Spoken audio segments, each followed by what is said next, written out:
Hello, family. Back again. Another week, another message, another opportunity to grow together. I love it. I hope you love it as well. I just want to say I love you guys. I hope that you guys had a great week this week. Mine was productive for sure. Finishing up different things, steady moving, steady growing, and I hope that you are steady moving and steady growing as well. Today's message is a good one. God gave me a great download, and it is mainly dealing with us as people to understand that when we're on God's side, when you choose God, you are on the winning team. Don't let evil, don't let Satan deceive you to think that what he has is better. Even Jesus, when he went and fast for 40 days and 40 nights, and in that process, Satan was trying to manipulate and deceive Jesus to think, hey, what I have for you is the world. What I have for you, you can have. But the truth of the matter is, the devil is a lie. What devil is attempting to give you is what God has already promised to give you from the beginning. And so if you don't really know these things of life, if you're not seeking that Bible, you can be manipulated and you can be deceived because you don't have knowledge of understanding the spiritual side of life. And because of that, you're only looking at the physical side of things. You're only looking at what you can see, the cars, the clothes, and you're not recognizing, and most times the cars, the clothes are a physical appearance of what has happened spiritually to be able to receive those things, because a lot of those things are just benefits. A lot of those things are just desires of what people wanted, but it all started spiritually. It all started as a dream. It all started as a thought. It all started on the inside.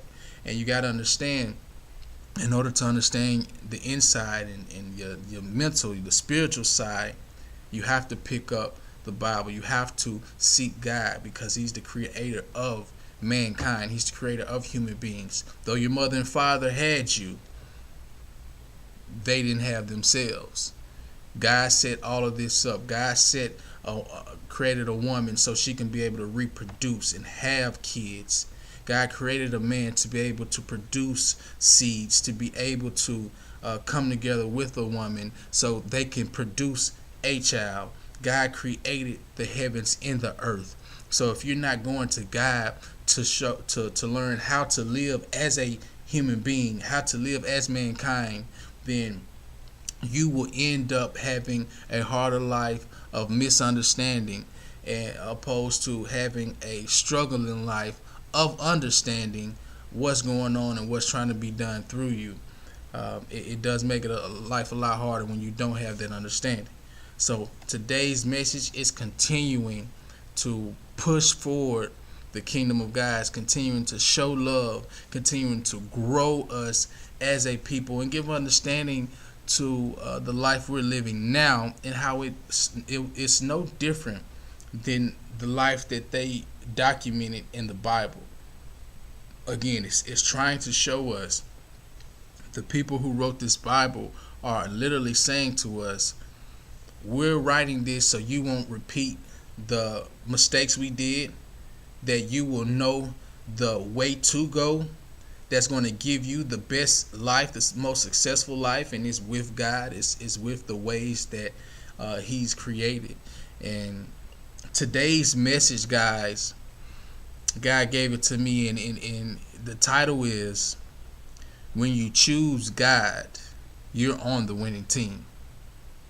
A lot of people kind of get that confused because Satan is out here deceiving and manipulating the minds of those who don't fully understand life, and a lot of us end up choosing Satan's way of living. And yeah, some of them receive the cars, the clothes, and the house without a doubt, but I want you to understand, Satan's only giving you what God already promised you. See, but the difference between Satan and God is, Satan is giving that to you to oppress you and control your life that God gave you to rule, not have Satan rule over you. And secondly, it will all die in the end, and it will be hurtful and it will be painful because you're following behind Satan, a person who God didn't create you to follow behind. God didn't create you to be manipulated and deceived and have him over you. God created you to rule. God created you to be in his image so you can rule. And here in this message, we're going to tap into that. Now, last week we spoke on Abraham, and we're going to continue in Genesis. Genesis is potent with God's presence, with people's mistakes and disobedience, and also people's obedience to God as well. And we're going to continue that. So I'm just going to give a recap of what happened here with Abraham from the beginning up to chapter 14. Now, last week's video, we spoke on Abraham, God coming to Abraham and saying, hey, I'm going to make a nation of you. Your offspring will inherit this land. And he says that anyone with you, they will reap the benefits as well. So Abram ended up going to this land, pitching a tent, and creating an altar for Lord God, because this is the land that he said they set up in Canaan. That's the land that God said that he was going to give them. What ended up happening was Canaan went into a famine, and Abram couldn't handle it, so he took his wife, he took his nephew Lot that was with him as well as more people that believed in him and walked with him also. And he went to Egypt. Now, Egypt represented bondage. He went to Egypt. He ended up doing some ungodly things. But due to God's promises and due to his wife being obedient to him, even though he was off path, God still came and saved his wife from being taken and wived by the king there. And ultimately, what seemed to be something tragic turned out to be a blessing, because God showed up and saved the day. And so what happened was Abram ended up leaving with herds, with cattle, with silver and gold. And ultimately, within the snap of a finger, he became a rich man. Now, they ended up going back to where the land that God had promised them that they will inherit, as well as his offspring. And at this point, Abram is rolling in silver and gold. Abram is rolling in herds and flocks of people leaving with him now. He's rolling now, even bigger than he was when he came from Egypt. When he came from Egypt, it's so much now that even his nephew Lot, he rolling. It's like this. God blesses us so much. God says he's going to bless us, and he's going to bless those who are connected to you. I'm going to get into that as well. So even Lot now, Lot has his own herds. He has his own flock. Lot has his own money now too. God is so good. He overflows you. The cup runneth over. If you ever heard that term, it is real. God doesn't just want to give you enough. He want to give you more than enough so you can go bless someone else.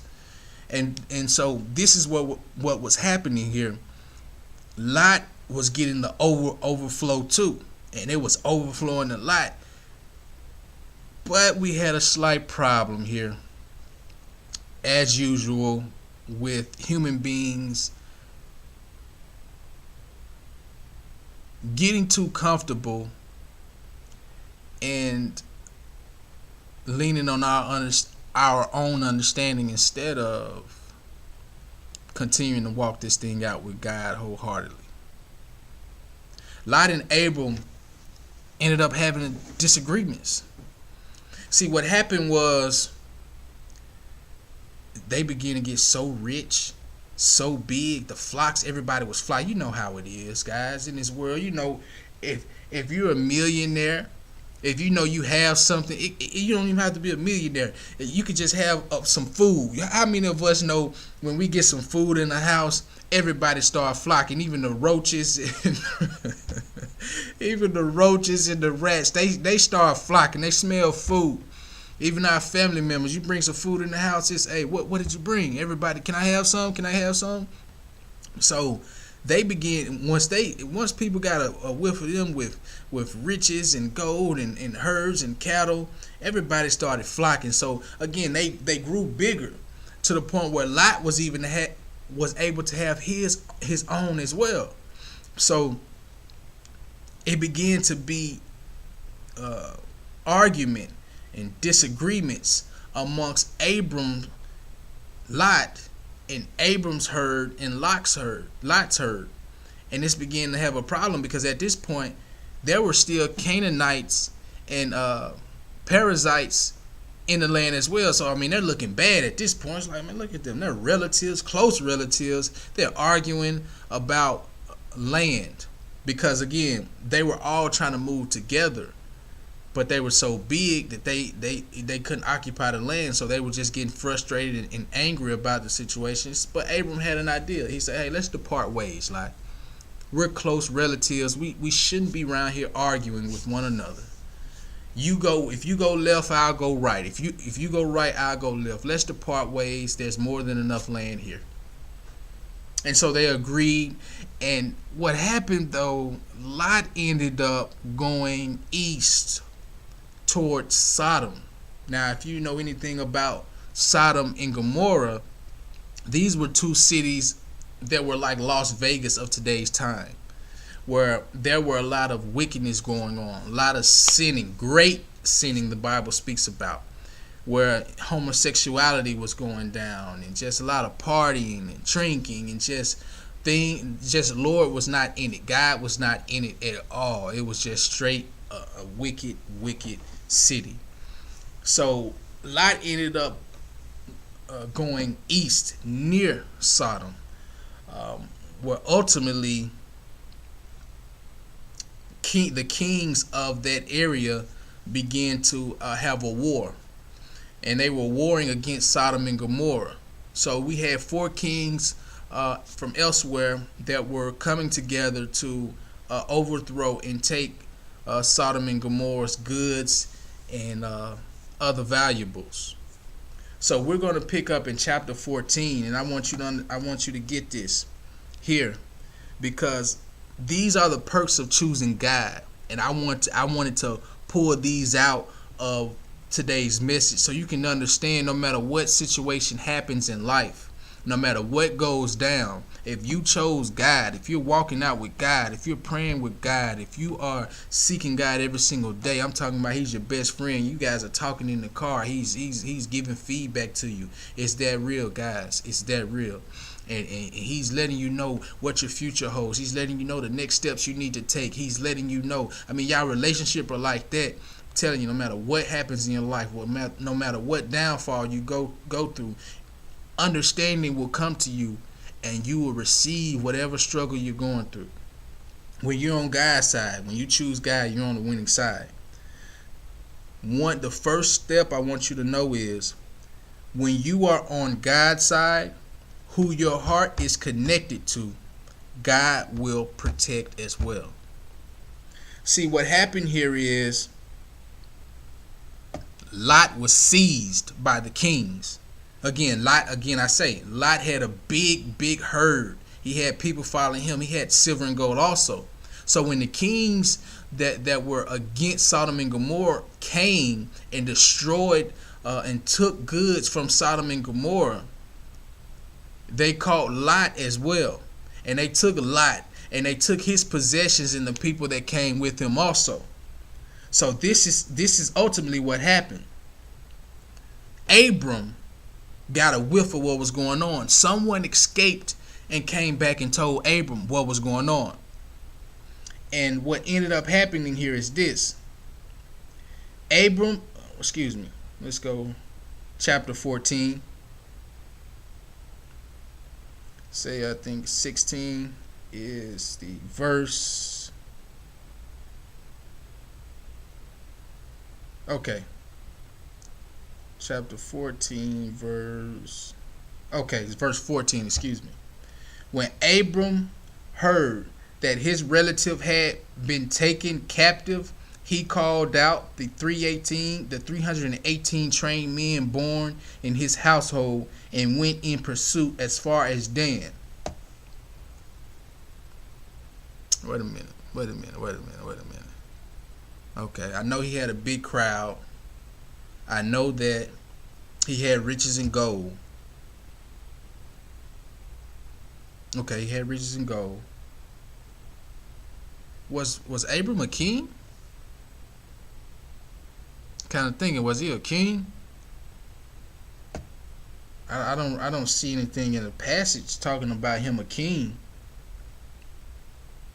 I'm looking right now, guys. I don't see anything.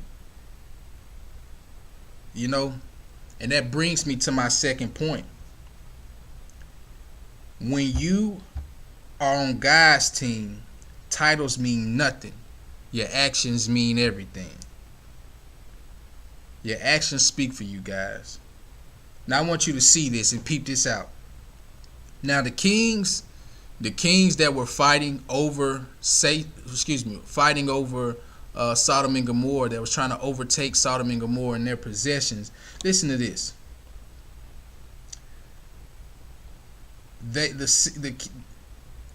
Hold on a second. Let me go back even further. Now we had about 2, 3, 4, 5 kings come together to go against about 4 kings of Sodom and Gomorrah, because they had allies. It was 2 kings, and then they had allies come together. So they're coming together. Sodom and Gomorrah had allies coming together with them as well, and they were going to war. Lot gets caught up in between. So we go down here to Abram, and when Abram hears about it, here we go with Abram.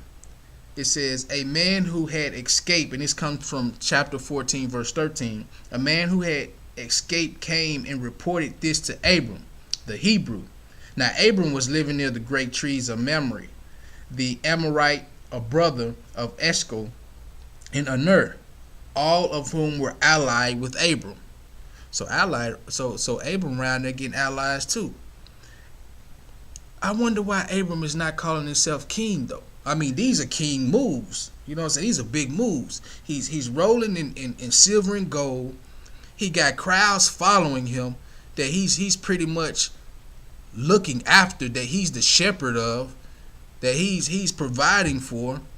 He's literally has cattle. He has food. They're eating good. He not only has that, he is allied. He has alliances with other people. He has an army. He has soldiers ready to die for him. Why isn't he calling himself a king? I mean, obviously he's a king. See, but this is the thing. When you're with God, see, those labels, those titles and positions, see, that's us as people getting our pride in the mix. That's us as people getting our selfish ways. We want to be something so bad, when God like, all you need is me. All these things I'm giving to you. Don't get ahead of yourself. Don't put these things before me. And ultimately, you're putting these things before yourself. Guys, all we need is God. We choose God. Everything we want out of life is ours. See, that was the difference between the kings that called themselves kings and Abram. God gave Abram everything because God promised it to Abram. And Abram was an obedient servant. See, but those kings, they were manipulated and deceived by Satan. So they're prideful. I'm a king. I got the riches and the gold and everything else what you need. See, but they were prideful. That's why that king is behind their name. They were prideful. And because of their pride, they're warring with one another. They're trying to take land. You see what Abram did with his own relative? He said, hey, we don't have to war against this land. There's a lot of land around us. See, this is the difference when you choose God opposed to choosing to walk with the devil. The devil wants to war and kill you off over land. See, but if you don't watch it, you miss the whole point. It has nothing to do with land. It's about destroying the people. And Satan does a great job of manipulating and deceiving us to where we're destroying one another over small materialistic things when we're the big picture. But God recognizes, God understands, I created you guys to rule. I created you guys to love. I created you guys to understand one another. So instead of Abram wanting to have war with Lot and his people for small disagreements about land, he chose to say, there's more land out here. Let's depart ways. And at the end, even when Lot got in trouble, he came to his rescue. This is a child of God. This is a man of God. This is someone who seeks God. You have to understand what it looks like, because if you don't know what it looks like, you never know what you're looking for. God is good, guys. And when you put the armor of God on, when you choose God, you're on the winning team. Now, Abram didn't win and he didn't got armored up. He got the crew with him. He's literally headed to take back Lot, his possessions, and everything else, and he does that. He literally does that. I have to go into it. Let's go deeper into this verse. It says, during the night, Abram divided his men to attack them, and he routed them, pursuing them as far as Hobah, north of Damascus. He recovered all the goods and brought back his relative Lot and his possessions, together with the women and the other people. After Abram returned from defeating the king and the king's allied with him, the king of Sodom came out to meet Abram in the valley. Then another king of Salem brought out bread and wine. They ready. See, these guys ready to break bread with Abram. See, they're loving Abram right now because he did what they couldn't. All because Abram was in the will of God, and God protects his own. But notice how these guys are kings. They're prideful. They got the name behind them. They have a team themselves. They allied just as Abram did as well. Why didn't they prevail? What was so different about them? They had everything Abram had, probably even more. Why didn't they prevail? Why couldn't they beat them? Why is it that Abram beat them and was able to bring back the goods and everything? I know why. Because Abram chose God, and God protects his own. Now, they bring out another king from Salem, and he brings out the bread and wine. He's ready to break bread and celebrate. And he was they also brought he was the priest of God Most High of Salem. And he blessed Abram, saying, "Blessed be Abram by God Most High, creator of heaven and earth, and praise be to God Most High, who delivered your enemies into your hands." That's true. Then Abram gave him a tenth of everything. Listen, guys. You have to love your enemies. And in this sense, what I'm saying here is not so much calling them enemies, but again, this is what I'm saying. If you're in the will of God, you have love inside of you. You have understanding and truthfulness inside of you. The way Abram's heart was, he gave a tenth of everything that they had received back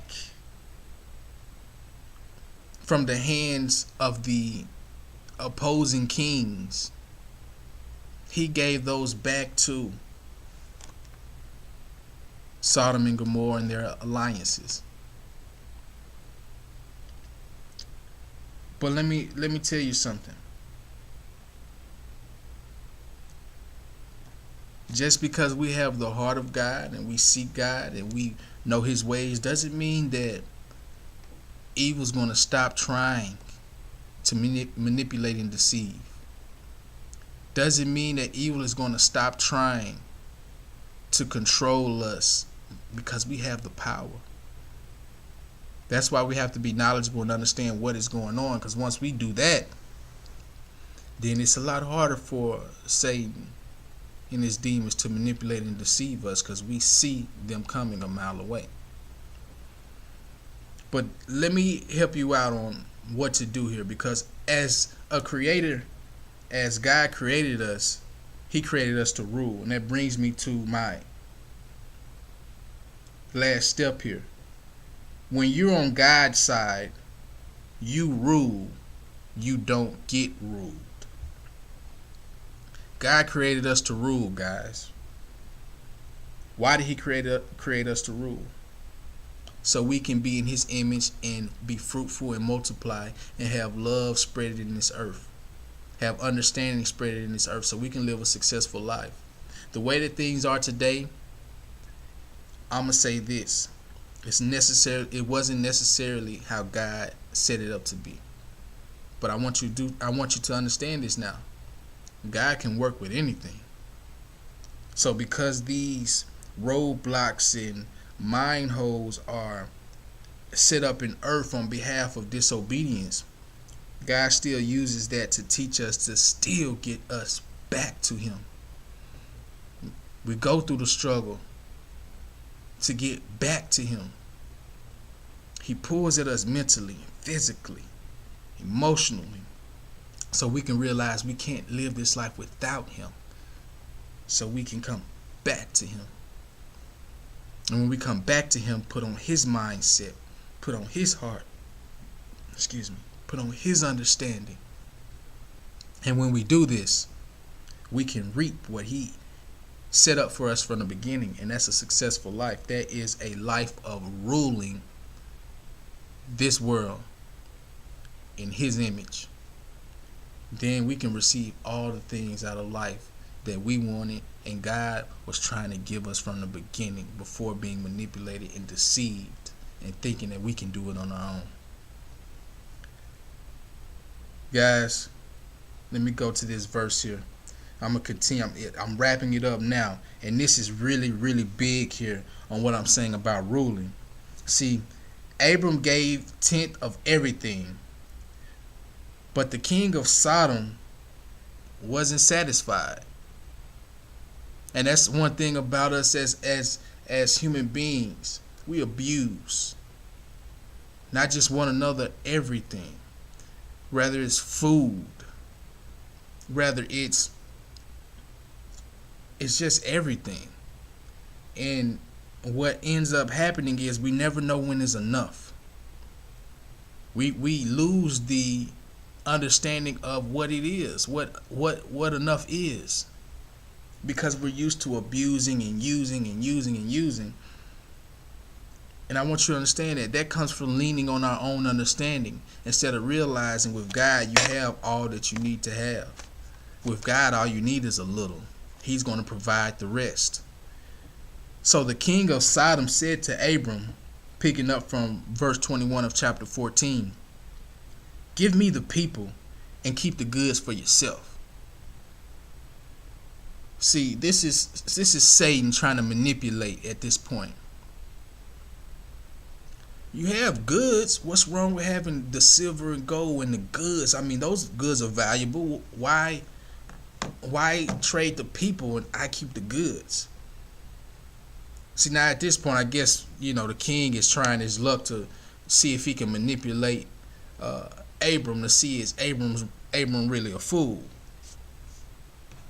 And I want you to understand something. This is why I want you to understand this very, very well. Listen. This is why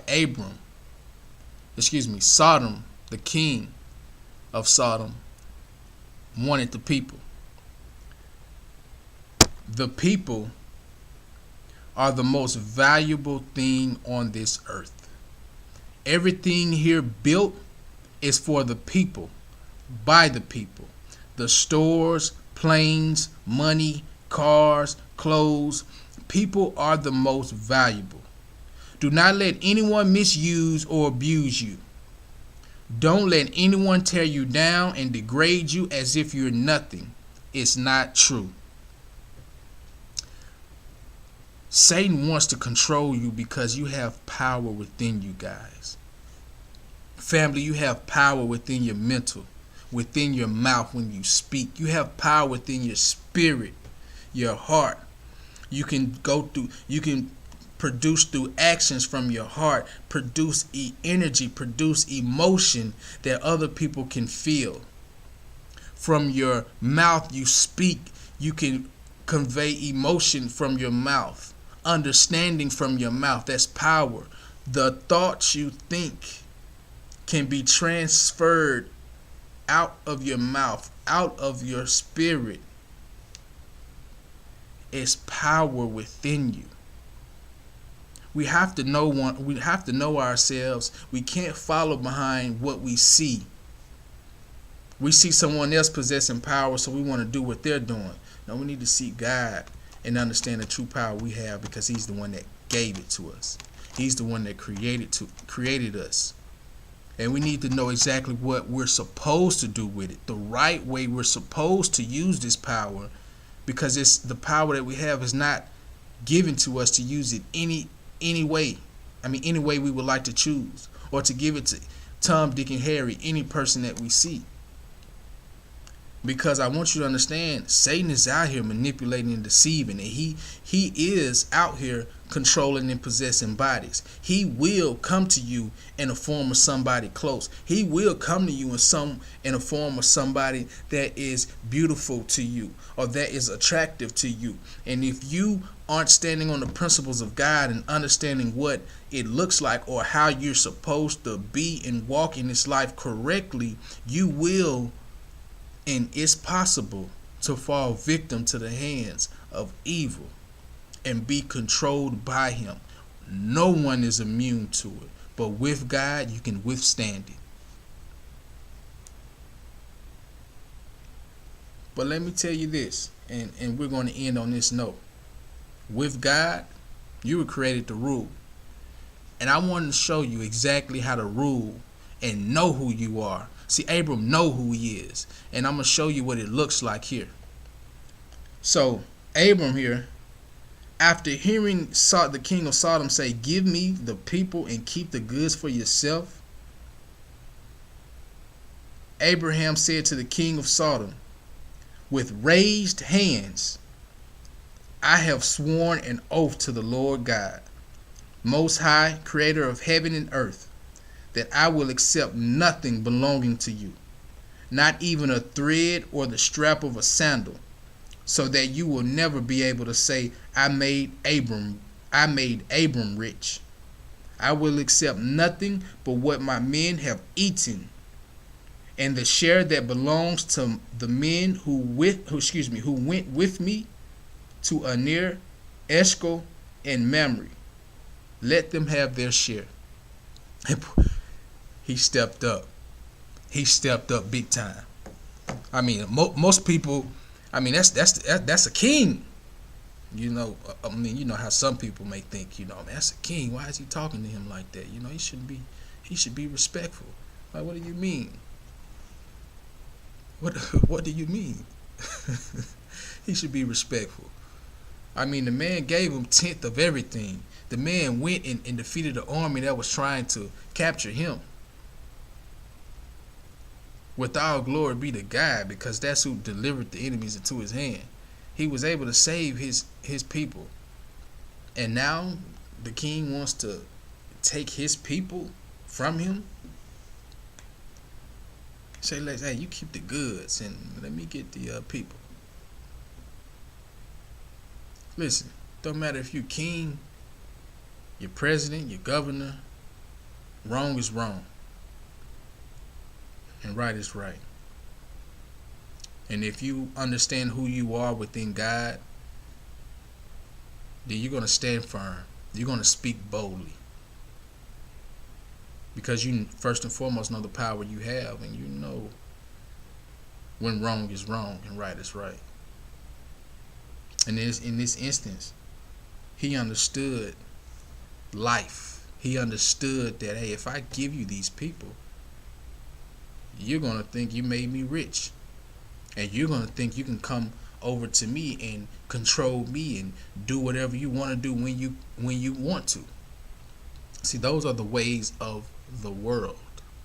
You see, but he stood firm on God's principles, and he said, hey, I made an oath to God, and I will not leave God. I want you to understand, read between the lines here, because God just gave me that download as soon as I said it. Basically, what was happening at that point and why Abraham had to say, I made an oath to God, is because at that point, the king of Sodom was trying to make an oath with Abram by saying, hey, I'll give you the goods for the people. See, if you don't really recognize what was happening there, if that transference would have happened, that would have gave power, God's power. Abraham would have gave the power that God had given him over to the hands of someone who did not have God's promises. I want you to understand that. He would have gave the power of God over to the king. And all the things that helped Abram win against the army. All the things that would, because the possessions are nothing. The possessions, they rust. The possessions get old. They depreciate.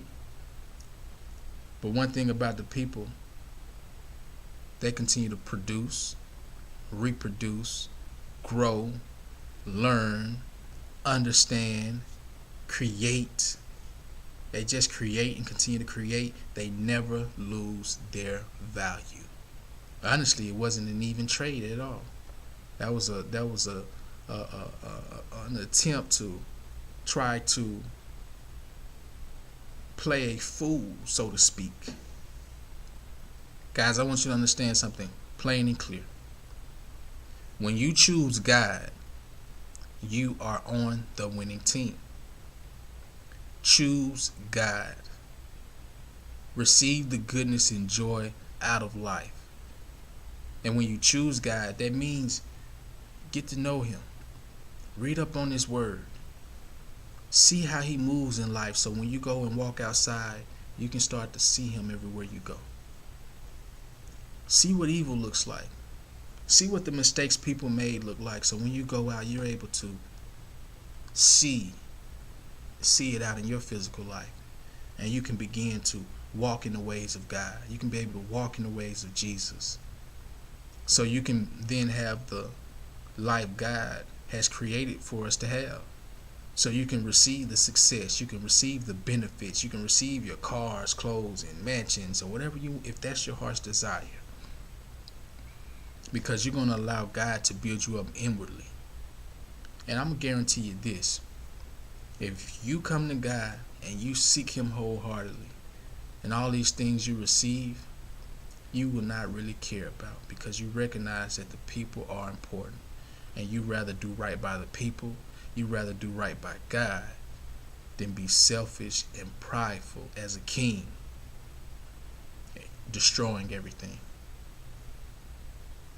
Guys, I want you to know I love you, and I pray that this message helps you grow. I pray this message helps you seek God even more, to have that relationship, because guys, it's real. It's really, really real to embrace your inner spirit, your Holy Spirit, to understand the thoughts that go through your mind, to differentiate who is God and the manipulation of Satan trying to get in and take over your mind, take over your body as well.